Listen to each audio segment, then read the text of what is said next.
If you think about it, pigeons, the exceptionally moronic flying vermin we know and hate today, have actually existed as companions to humans for thousands of years, kind of like dogs have. And sadly, they've gone through a lot of cruel selective breeding for man's twisted pleasure, kind of like dogs have. And that's what we'll learn about today, the depressing world of fancy pigeon breeds. Pigeons are essentially house-trained rock doves. We first domesticated them more than 10,000 years ago in Mesopotamia. And before doing anything particularly cool, pigeons were just prototype chickens. People used them for their meat. But unlike chickens, they're actually quite intelligent. They can not only recognize and remember faces, they can also recognize themselves, which few animals can do. But they're of course most praised for their homing abilities. However, all that being said, pigeons like G.I. Joe, Sharamee, and Paddy have outlived their original purpose. And so we enter the age of modern art pigeons. I've made this list of the top 5 most freakish and abusive pigeon breeds that live in agony every single day. Starting with the barb pigeon, a The Last of Us disease type of kitten. Before the Belgian racing homer became the predominant carrier pigeon, the old now extinct Turkish carrier pigeons as well as the Polish and Italian carriers were barbs with of course less extreme wattles. However, what's more attractive than a potentially debilitating horrendous trait?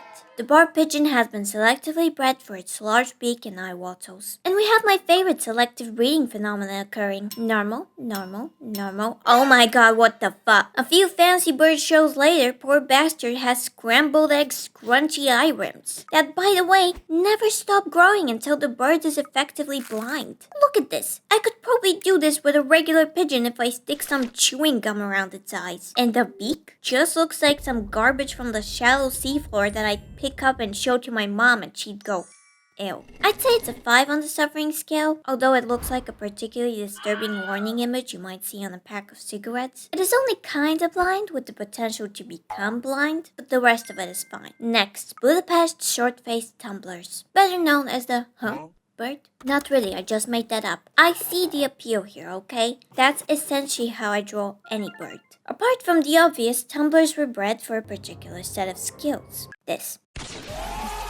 Some tumblers could do this neat thing where they roll backwards in the air. Some breeders were like, oh neat, and chose to breed birds that exhibited this behavior, which is controlled behavior. It's something they chose to do. And science cannot explain why, but no, they're not just seizing midair. The obvious problem is the obvious thing. Bro is eye infection central. And you know, if you breed something to have a smaller and smaller head but bigger and bigger eyes, at some point the eyes can actually pop out of the animal's sockets.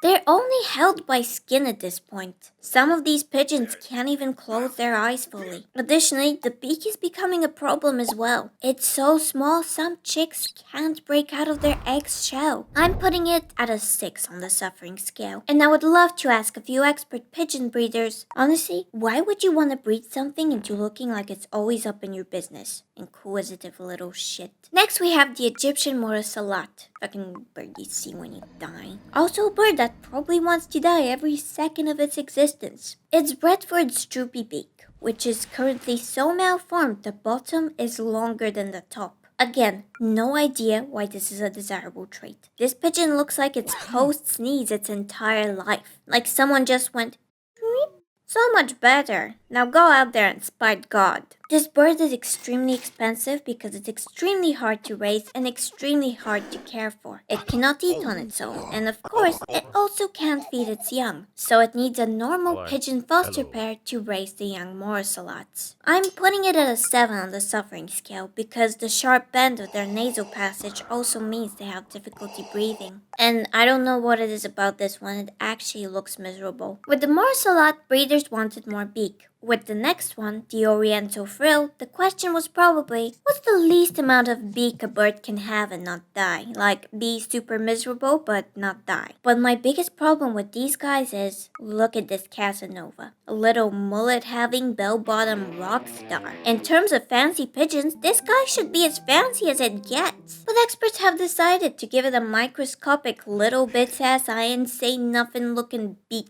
In some pictures, it looks like it's actually an inward stent. These pigeons, like the morasalat, can't preen themselves and have difficulty eating. In fact, foster pigeons aren't even an option here because the young birds can't reach into their mom's beak.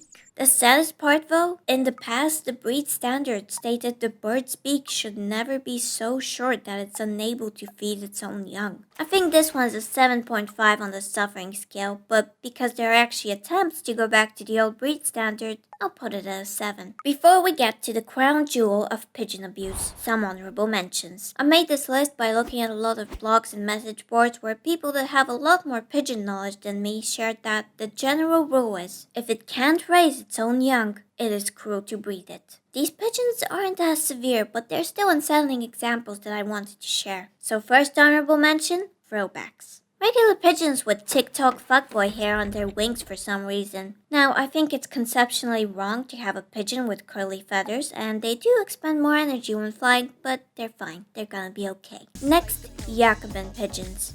aka my husband died under mysterious circumstances and I'm ready to find a new one. Except the circumstances aren't very mysterious, this breed is essentially blind. The subpar Jacobins are fine, but the ones considered quality birds are stuck in a permanent can't see shit emo bang phase. Just a little bit worse of course because birds don't have any eye muscles and can't move their eyes in their sockets. Next, poulter pigeons. They're like silly and antagonizing at the same time, like when you see a guy do the "you wanna go bro, you wanna go," but the dude is 5'6" and wears loafers. The problem with these is they can get stuck like this, but the crops don't cause them any discomfort. They just look like toothpaste when there's only 30% of the tube left. Now the bird that is in a constant state of discomfort. I've saved the most horrid existence for last. Imagine you have this single very elegant feature that people like, but then someone takes your head and yanks it all the way down to your ass and it's like, good, better. This is the pigeon enthusiast's pinnacle of selective breeding. An absolute monstrosity. It's depressing for several reasons. Firstly, this is not a pose. Some birds like these chickens pose like this, yes, but the fantail is permanently sitting in this position.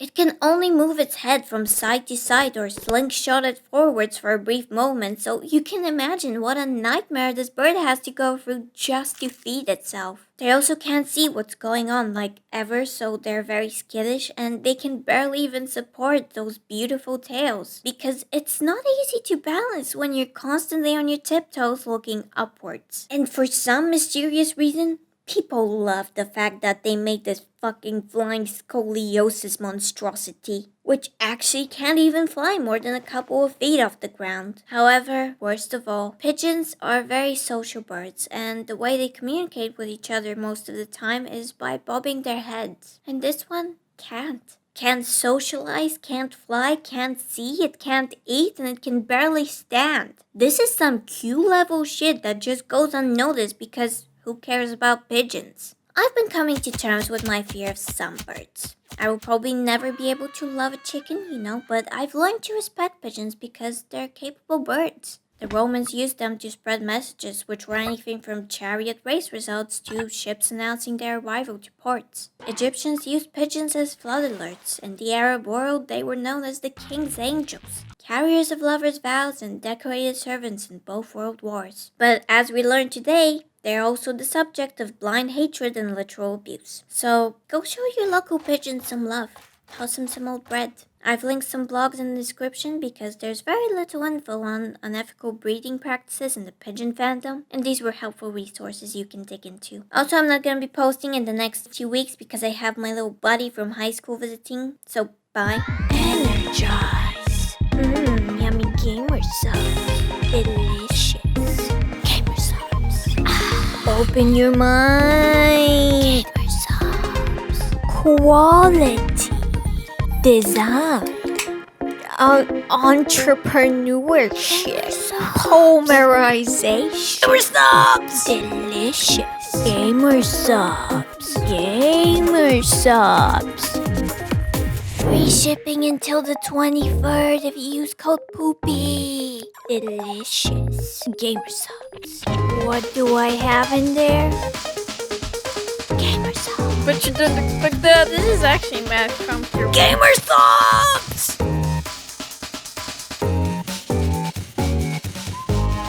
I'm gonna... Gamer subs.